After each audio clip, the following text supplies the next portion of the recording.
And I must say that back in the early days, when our rail network was being built, the coordination between the states concerning the tracks was appalling. For example, when it came time to decide the width of the track the train should run on, that's the gauge I'm talking about, everybody virtually went their own way and built what they liked. It'd be fair to say that the self-interests of the state overrode the desires of national unity. Sound familiar? In concluding this report, I am desirous of alluding to the fact that there is a diversity of gauges that exist between this and the other colonies of Australia. The magnitude of the evils that must ultimately arise at no distant period and be entailed upon the future inhabitants of the colonies from circumstance can hardly be overrated. And I would therefore submit that it is a question deserving the attentions of the various governments. Gotha Cayman, Railway Commissioner, New South Wales Railways, 1856. It wasn't until 1970 that the line from Sydney to Perth was finally standardised. That line we're running along now. It was a mess all round. It certainly hindered our economic development. This is one of the famous South Australian triple gauge yards, where goods came in on one gauge and had to be transferred over onto another. In Peterborough, there are no less than 3 gauges. On this turnbuckle, there's broad, standard and narrow gauge. It made carting goods by rail very inefficient, and you can see how road transport soon came to dominate the freight industry. The author of that report had the right idea, but nobody in power listened to it. And 150 years later, we're still paying for it. When the yards closed in 1993, the government handed everything over to the local train society, better known as Steamtown. Workshops, facilities, the lot. A dream come true, you might say. But I'm told it's a bit of a battle to find the funds to maintain the place. They do it by running a very enjoyable train ride, using this old West Australian W-class loco, and the carriages are from the old GAN. We're heading up towards the beautiful rolling hills of the mid. In good years, the wheat and sheep farming here is very good, but you get a couple of poor seasons and, well, it's reflected in the landscape, isn't it? With the wind whistling across the flat countryside like this, makes me think of the early settlers and the tough, lonely conditions they endured.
Turns around at a lonely little place called Black Rock.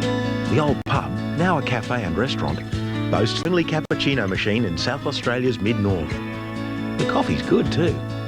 So if you're ever up this way, drop in and go for a ride.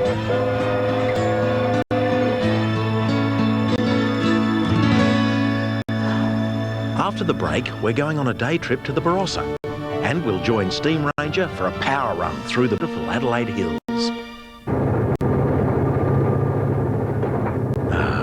Adelaide. I have a few things planned for us here before we head north. This is Keswick Terminal. As you can see, it's pretty new. New railway stations leave me a bit cold. I don't know, it's like they don't evoke the spirit of train travel or something. I know a place that does, though. Adelaide, funny old place.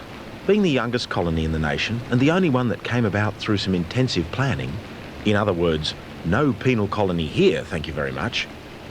It's very ordered. Still has quite a provincial air about it, which I like.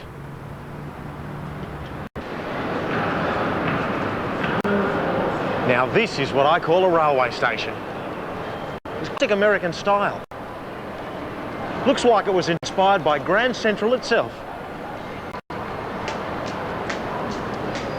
This grand edifice was built by American railwayman, Commissioner William Alfred Webb in the 1920s. He was brought in to rejuvenate a declining and worn-out railway system. Bill did a good job. He had some big ideas though, and was one of them. He built it and nearly sent the state broke in the process. That's because the size and the facilities of this place are more suited to a large city like Philadelphia than a small state capital like Adelaide. Never mind. It's here now.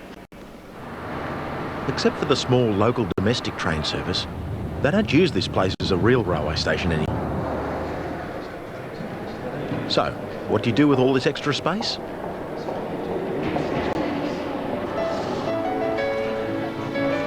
You turn it into a casino, of course.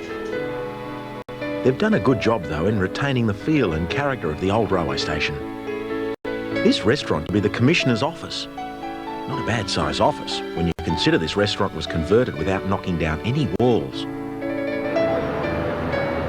One interesting train does still leave from Adelaide railway station. These are the Bluebird rail cars. My carriage is called the Plover.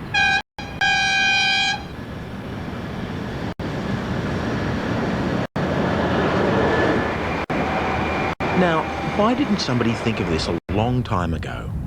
A train to the Barossa Valley, the South Australian homeland of fine wine and good living.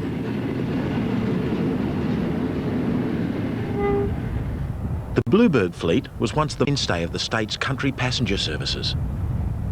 Withdrawn from service in 1991, these cars lay idle Until somebody had the brilliant idea to use them as a day tripper service up to the Barossa Valley.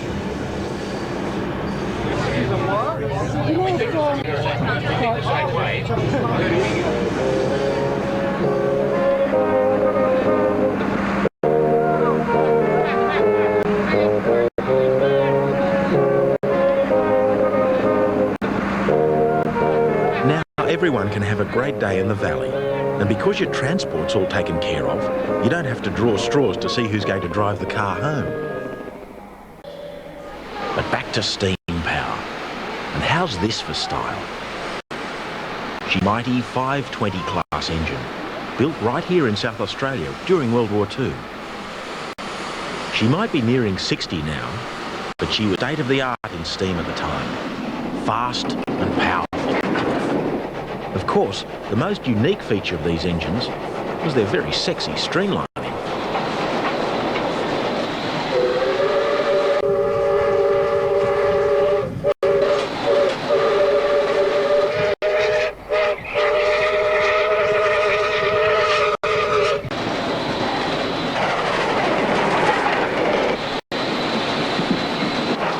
The 520s were very successful, and when the diesels started taking over in the 1950s, these engines were kept in service. In fact, they're the last mainline passenger steam locomotives to see active service in the state.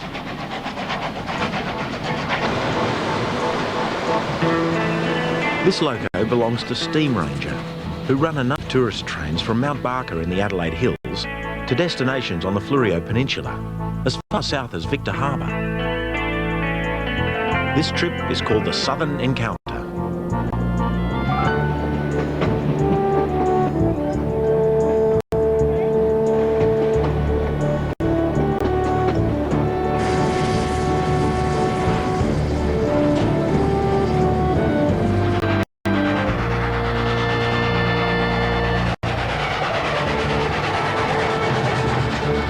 When we return, we're heading north towards history and adventure on another famous train, the GAN to Alice Springs and Australia's Red Centre. Departure point for the GAN to Alice Springs. This would have to be one of the world's great trains, with a wealth of history attached to it. I can hardly wait to get on board.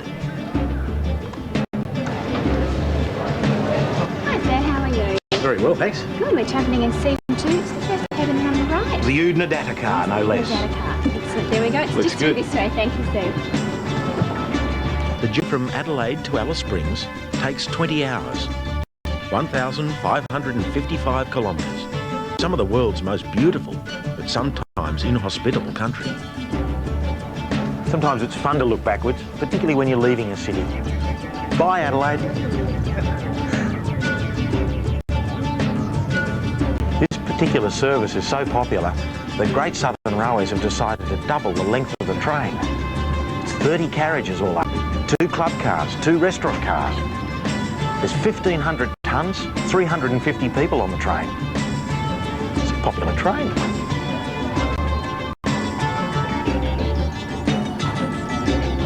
Long-distance trains are a bit like guest houses on rails. Once the excitement of leaving the station is over, it's a short stroll from your sleeper to the club car to sit around and chat or contemplate the passing scenery. And as you can see, there's no shortage of that on this journey. Then when your sitting is called, it's off to the dining car for a very satisfying meal. There's not much else to do, really. And for the experienced train traveller, it's just the way they like it.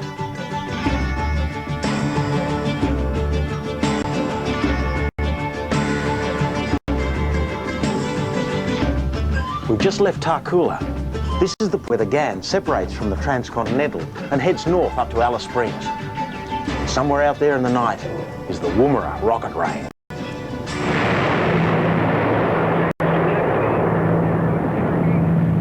Woomera was established after World War II, Britain and Australia, to further develop the rocket technology begun by the Germans.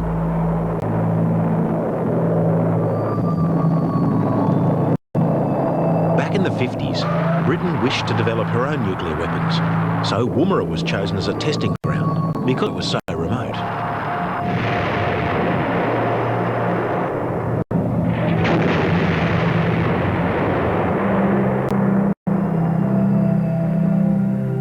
Then, in 1960, the British suddenly abandoned their nuclear development program in favour of buying American weapons. Overnight, Woomera died. And except for some involvement in the development of satellite launching vehicles, the place fell into disuse. But now, after more than 30 years, our space dreams have come alive once more, and Woomera is in the process of being reactivated to launch locally designed and built satellites into orbit.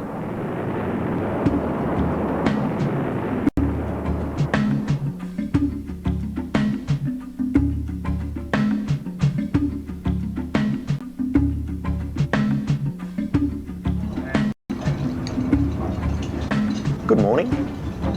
We're now well and truly in the Red Centre. The McDonald Ranges are coming up shortly, which means the Alice is not far up the line. I smell adventure ahead, and bacon and egg. As I said earlier, there's a real wealth of history behind this line. It's all about tough, adventurous people and the determination to tame a harsh and unforgiving environment, the effects of isolation and the tyranny of distance.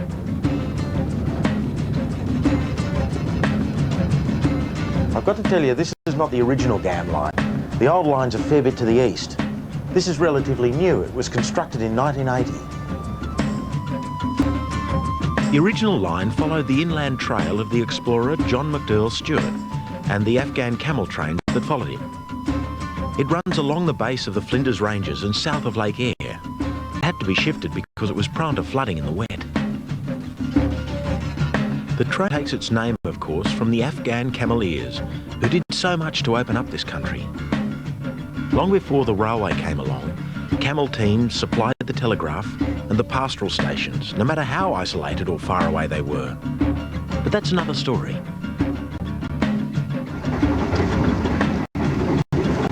They moved the line for good reason. but it's on the old line where the good stories lie. And that's what I plan to do when I get to Alice, is trace the old line all the way back down to Port Augusta.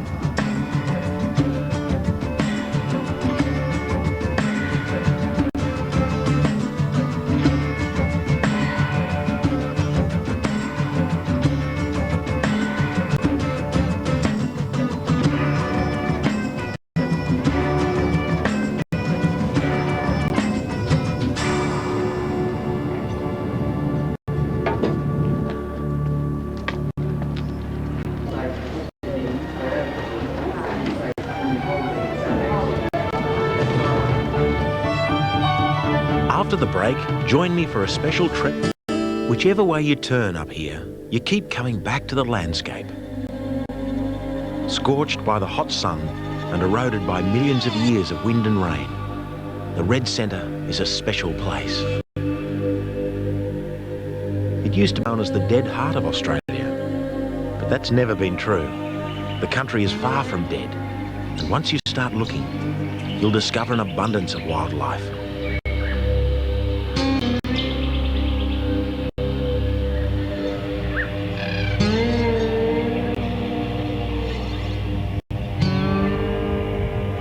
Alice Springs is the unofficial capital of the Red Centre. It's a small town, only about 20,000 people, but with a lot of character. Originally established as a relay station for the Overland Telegraph, it was named Alice after the wife of the Postmaster General of South Australia, Sir Charles Todd. The Overland Telegraph, of course, was the only transcontinental venture that actually did make it all the way from Adelaide to Darwin, unlike the railway. The telegraph line was instrumental in opening up Central Australia. It was completed in 1872. Before then, the quickest way to communicate with England was by ship, and that took about 3 months.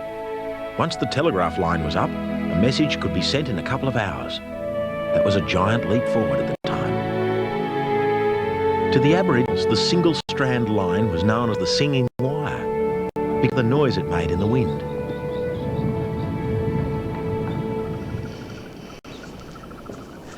When they built the Overland Telegraph, they followed John McDowell Stuart's original exploration route north. And then when they built the old GAN line, they followed the telegraph. It seemed like a good idea at the time, but railways are a different proposition to telegraph lines.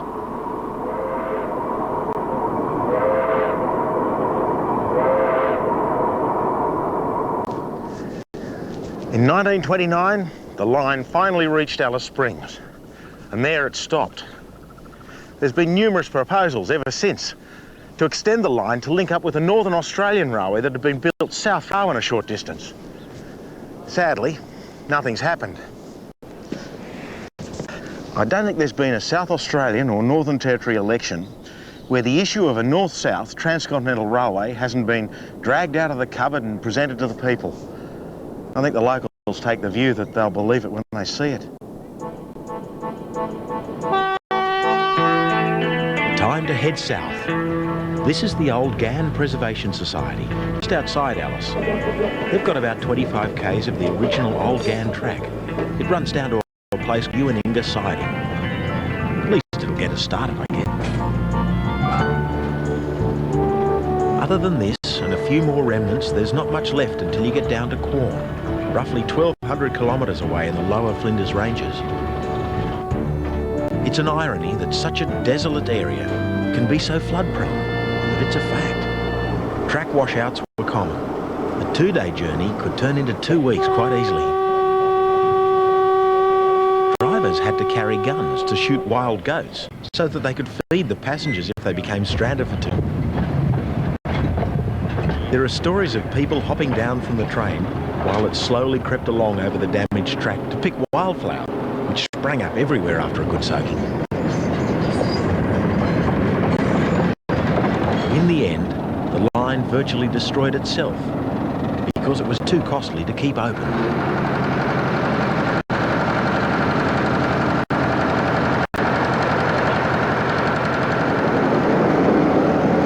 When they closed the line, they pulled up most of the track. which under normal circumstances would cause me a few problems. But I've decided to draw on experiences of the past for this one.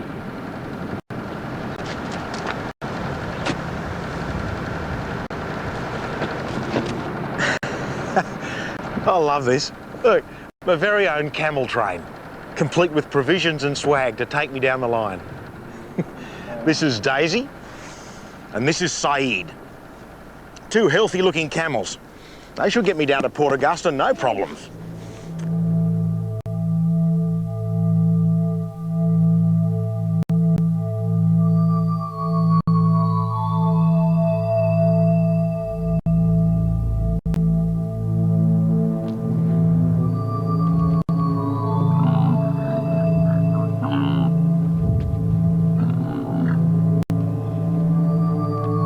The route of the old line passes through some very evocative place names on the way.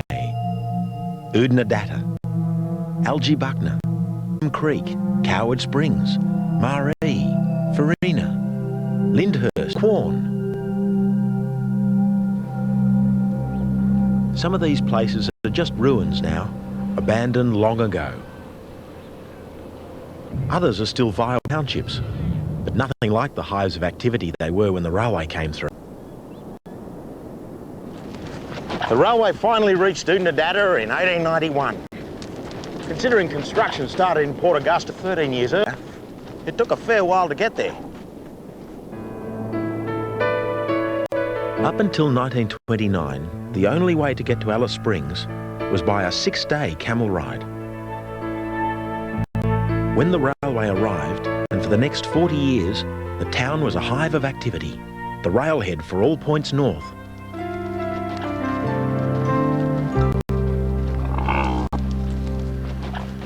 I can see why the old cameleers chose to walk a lot. Bit hard on the old backside.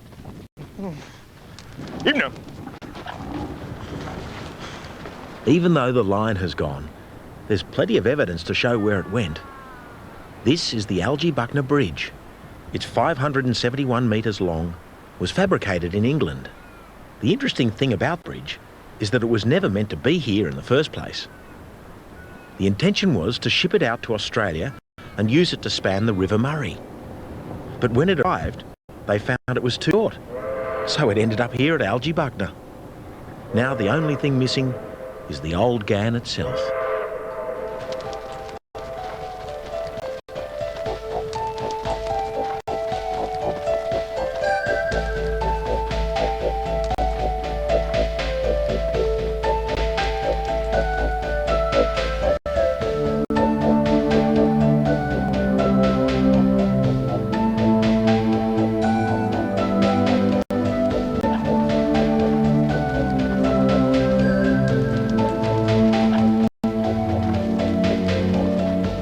William Creek. This would have to be one of the most famous watering holes in the country.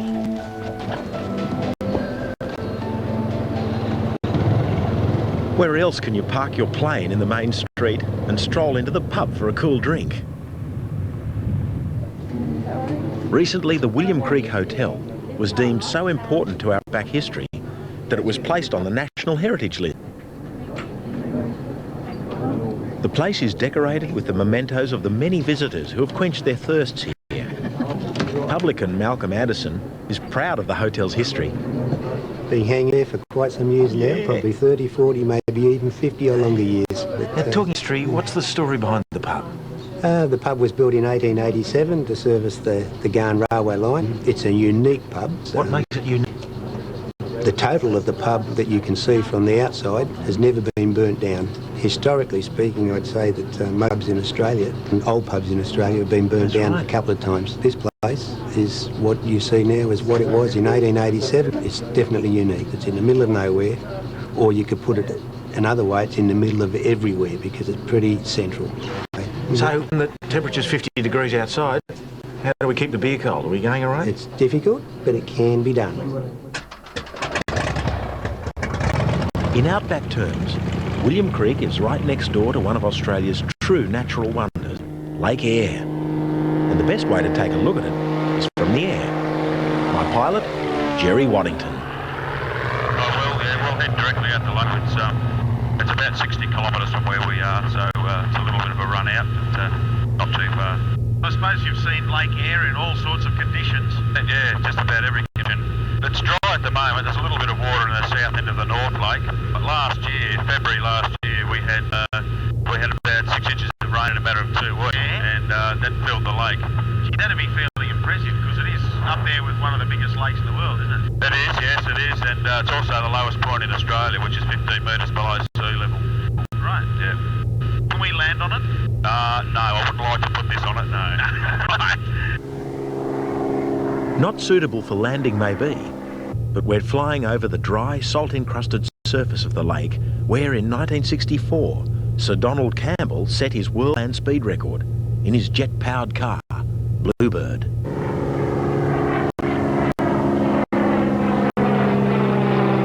The lake was discovered in 1840 by the explorer Edward Charles Eyre, after whom it's named. It's now part of a 1.25 million hectare national park.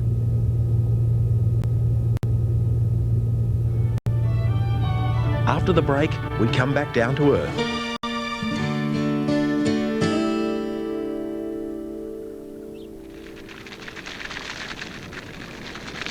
Neither the railway or the pastoralists could survive in this harsh climate without a regular supply of water. Water doesn't hang around on the surface for long out here, so they had to look elsewhere. They found water at little places like this, Coward Springs, and oasis in the middle of the desert.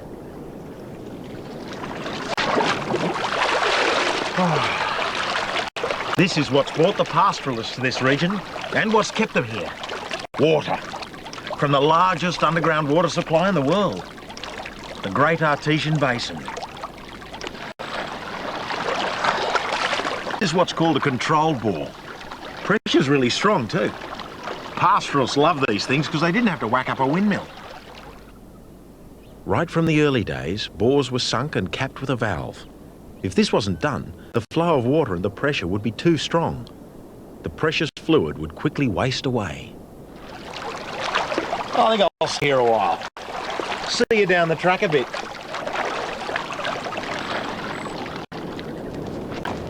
At least I won't get lost following the old Gans permanent way like this. Ibna Daisy.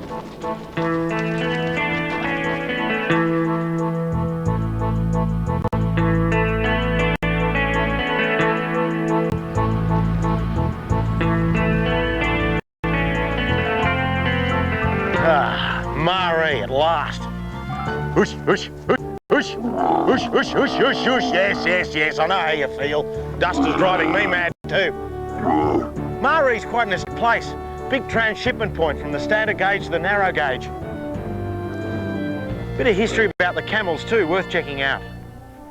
In 1866, 100 camels and 31 cameleers arrived in Port Augusta. The cameleers became known as Afghans, but they actually came from all over the Middle East. Although their numbers were small, as we've already found out, their contribution was enormous. Without them, the development of the Outback would have been much harder. Wherever they went, they lived separately and their areas became known as Gan towns. Marie's Gan town still exists, and it remains home to many of the Afghans' descendants. 85-year-old Ahmed Musha is the last of the Maree cameleers, a tough people working in a tough country. You have to stand up and eat.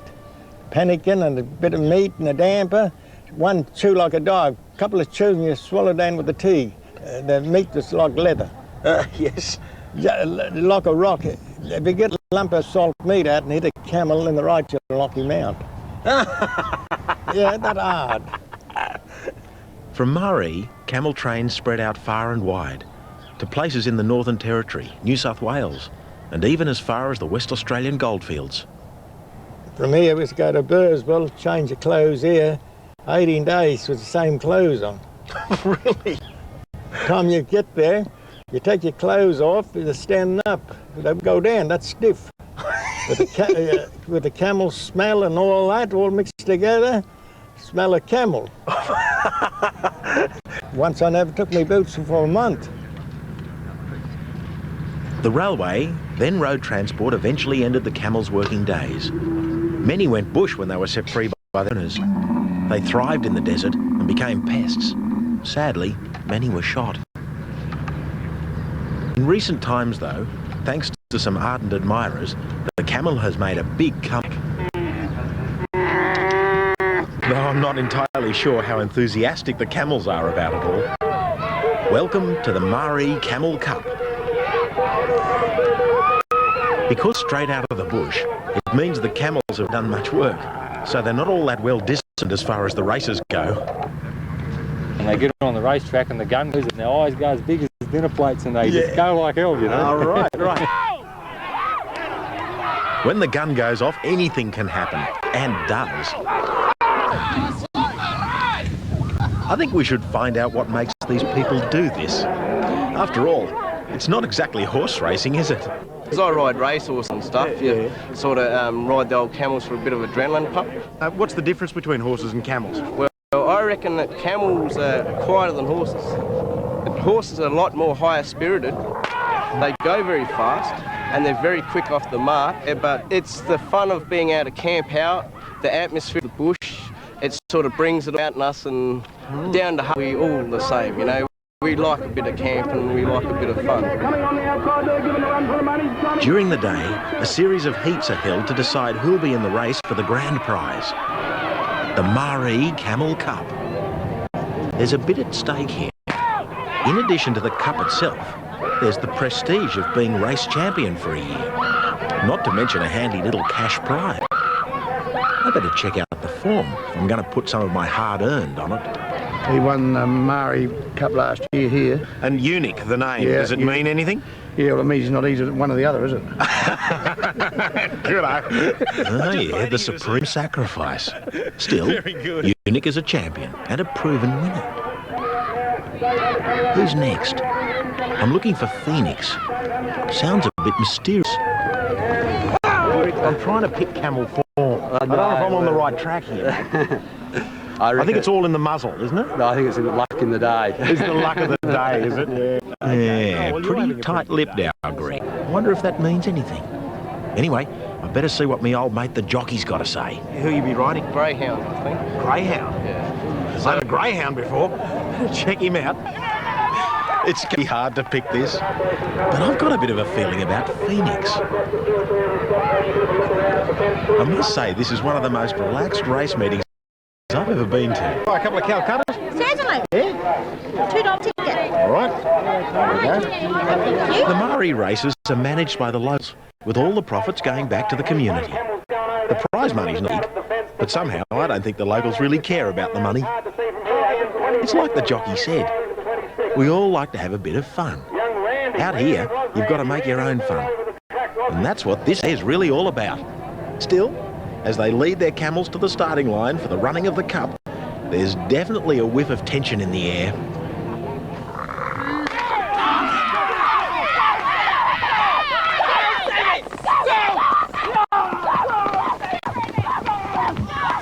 Wally's wandering all over the field like a mad woman. Wally, come on, keep it straight, Wally, and you'll get somewhere. Wally's going back, Wally out of it. Come on, Phoenix. Come on, Phoenix. Come on. Hey, come on. Oh, he's done it. Phoenix has won the cup. There you go, lucky day, eh? Congratulations, mate. Excellent. Hey? We said he'd do it. We said he'd do it. Yeah, no, boy. Hey? By the honour in me, I give you this, Greg. No worries. Well done, son. Okay, cheers. Congratulations. Yeah, Good bit of work.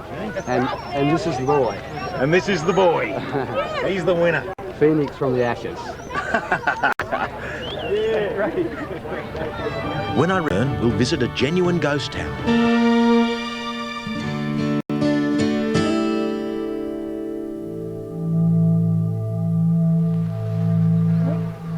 This is Farina, another former railhead. 300 people called Farina home once. The original plan when it was settled in 1878 was to grow wheat here, but the climate was just not suited to it.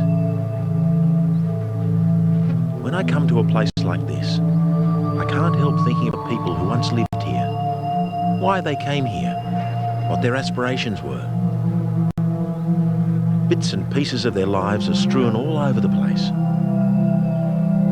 An old car body over there, a bed head. The old baker's oven is still here. Even the glass heap tells a story.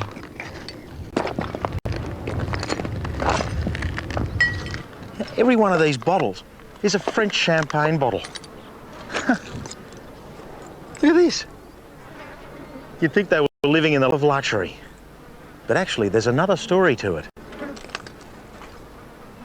Apparently, the story goes, they used to have bottles sent up from Adelaide and put other less expensive liquids in them. Still, somebody in Adelaide was having a pretty good time. Anyway, I've got to keep my train onto its timetable. I've got an appointment to keep.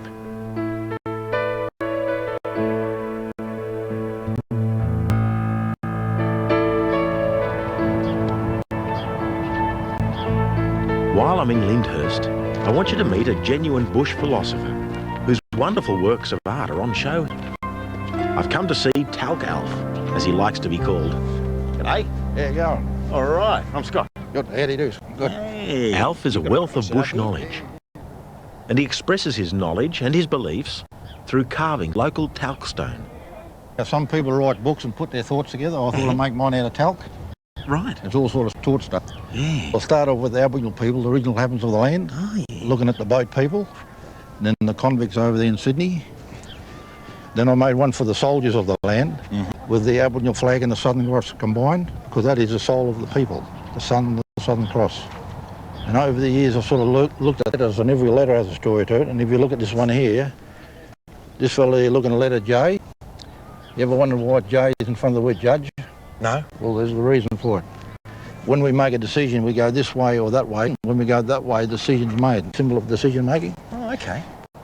Alf's belief that the letters of the alphabet each have meaning has given him an insight into the origin of the very name of our country, Australia. Yeah, it started with AU. And I thought, in the days people used to navigate by the sun, it was the golden colour, the sun, and AU is a symbol. So you've got golden sun, and the sun swings from one horizon to the other side, like we said with the yeast sun and that. So you've got golden sun, and T means rise, top. So the Aus part in Australia means east towards the golden sun. That's why the Austrians spell the name Ost like that. That circle represents the sun, come the east. Yeah, the Egyptian name for the sun is Ra. You heard that before, Ra? Yeah, of course. Well, if you throw your arms up and say Ra for all, that's where the word Ra's come. See, Ra for the Ra. So Austria means east towards the golden sun, where the great land, and L is a symbol for land because it's level, where the great land is. And there's the origin of the name Terra Australis, east toward the golden sun where the land is. Isn't that a beautiful name? Yeah. Alf reckons he developed his theories and insights after being by himself in the bush for years on end. Genius, simply another colourful bush character. I'll let you be the judge of that.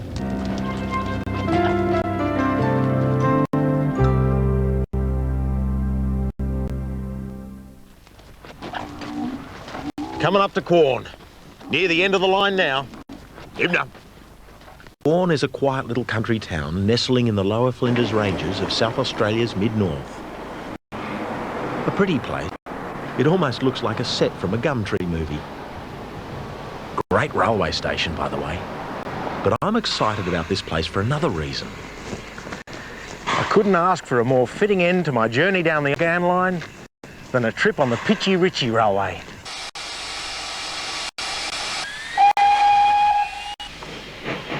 Besides the track at Alice Springs, where I began my journey south, the Pitchy Ritchie Railway is the only other bit of the old Gan line left with a train still running on it. It runs from Quorn down to Woolshed Flat, through the Pitchy Ritchie Pass, a distance of about 20 kilometres.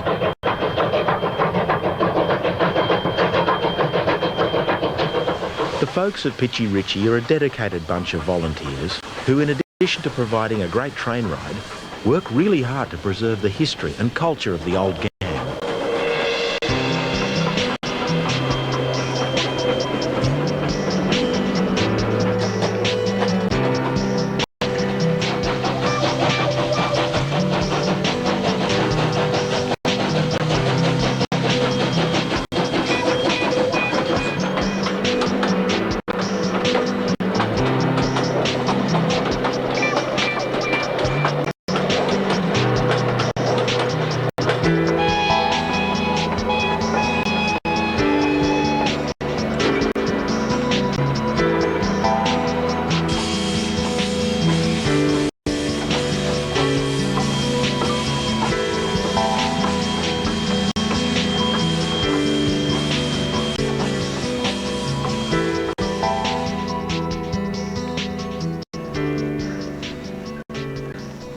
Well, I did it. The old GAN line complete. All I have to do now is wait for the Indian Pacific that'll take me on to Western Australia and my next railway adventure. The platform's a bit dead. Not much happening here anymore. Probably won't be through for the next 3 hours, so that's, oh, well, not much else to do. May as well kick back and relax. My old man would have got off here and had a tea on his way to the war.